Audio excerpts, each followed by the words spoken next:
नमस्कार दोस्तों, मैं हूं सोनी मेहुल और आज आपके साथ मैं हाजिर हूं फिर एक नया कंटेंट लेकर। आज हम इस वीडियो में बात करने वाले हैं कि अंग्रेज पहली बार भारत कब, कहां और क्यों आए।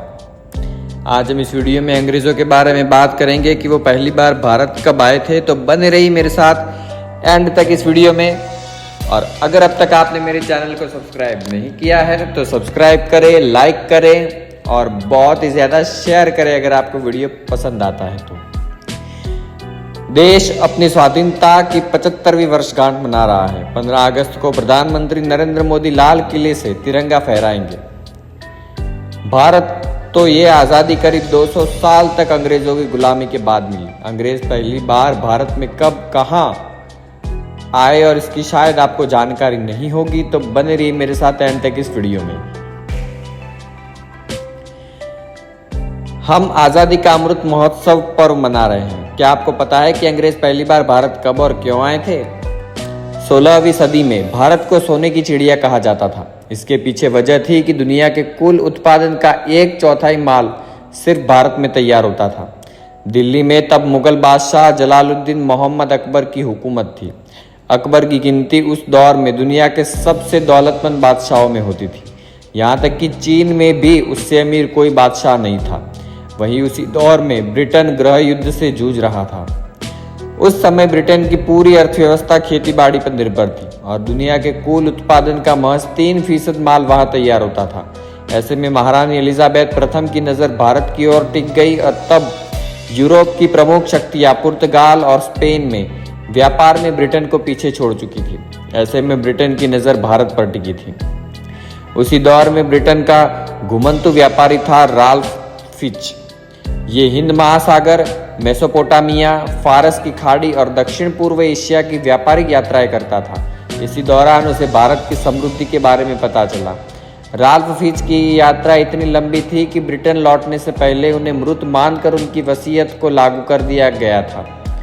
जब वह अपने देश पहुंचे तो उनका सब कुछ खत्म हो चुका था और वह भारत के साथ व्यापार करने के लिए कंगाल हो चुके थे। इसके बाद 31 दिसंबर 1600 को ब्रिटिश ईस्ट इंडिया कंपनी को ईस्ट इंडीज के साथ व्यापार करने के लिए ब्रिटिश सम्राज्ञी एलिजाबेथ प्रथम से एक रॉयल चार्टर प्राप्त हुआ था। इसके बाद भारत में ईस्ट इंडिया कंपनी की स्थापना की गई। दरअसल ईस्ट इंडिया कंपनी से पहले पूर्वी एशिया के एक समुद्री मार्ग से 20 मई 1498 को वास्को दी गामा का आगमन हुआ। यहीं से भारत और यूरोप के बीच एक समुद्री मार्ग खोजा गया। इस यात्रा में वास्को दी गामा का सहयोग अब्दुल मजीद ने किया था। इसके बाद से ही भारत में यूरोप का व्यापार शुरू हो गया। हालांकि इस दौर में व्यापार करना काफी चुनौती भरा था। समुद्री लुटेरों का खतरा तो था ही, साथ ही यात्रा में महीनों का समय लगता था। हालांकि भारत में उस दौर में भी ऐसे उत्पाद तैयार किए जाते थे जिसके लिए दुनिया भर के देशों की नज़र भारत पर टिकी हुई थी।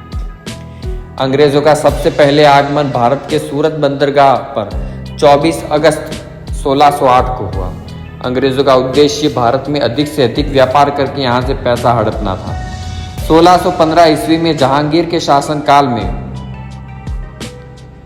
सर टॉमस रो को अंग्रेजों ने अपना राजदूत बनाकर जहांगीर के दरबार में भेजा। सर टॉमस रो जहांगीर से कुछ व्यापारिक छूट पाने के लिए सफल हो गए। हालांकि कहा जाता है कि इसके लिए जहांगीर से कई लुभावने वादे भी किए गए थे।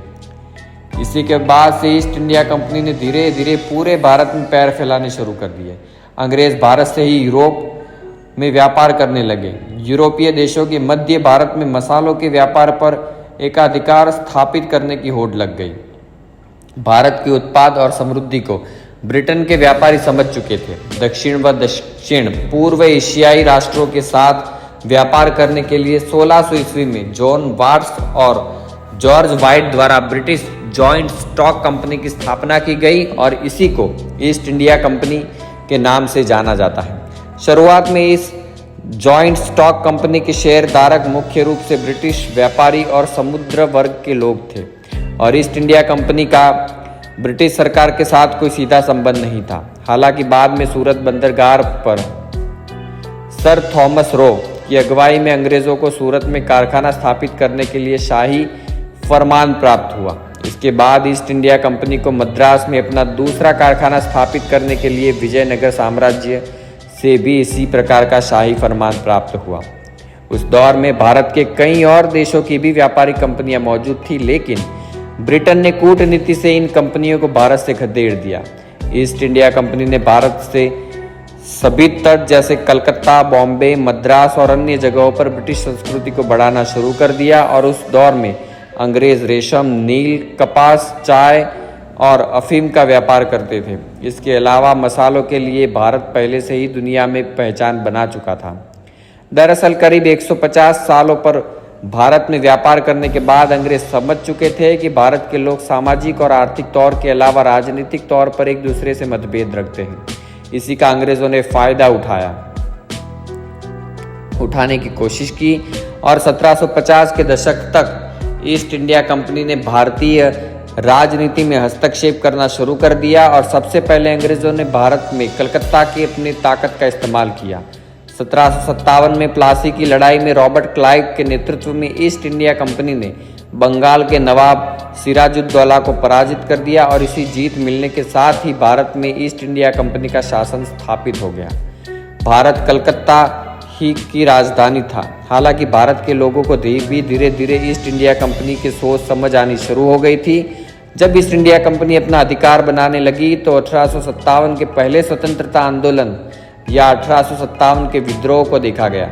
इसी के ठीक एक साल बाद 1858 में भारत में ईस्ट इंडिया कंपनी के शासन का अंत धीरे धीरे शुरू होने लगा। तो दोस्तों, आज इस वीडियो में बात की ईस्ट इंडिया कंपनी के बारे में। तो मुझे उम्मीद है वीडियो पसंद आया होगा, तो लाइक करें, शेयर करें, सब्सक्राइब करें। मिलते हैं नए वीडियो के साथ, तब तक के लिए धन्यवाद।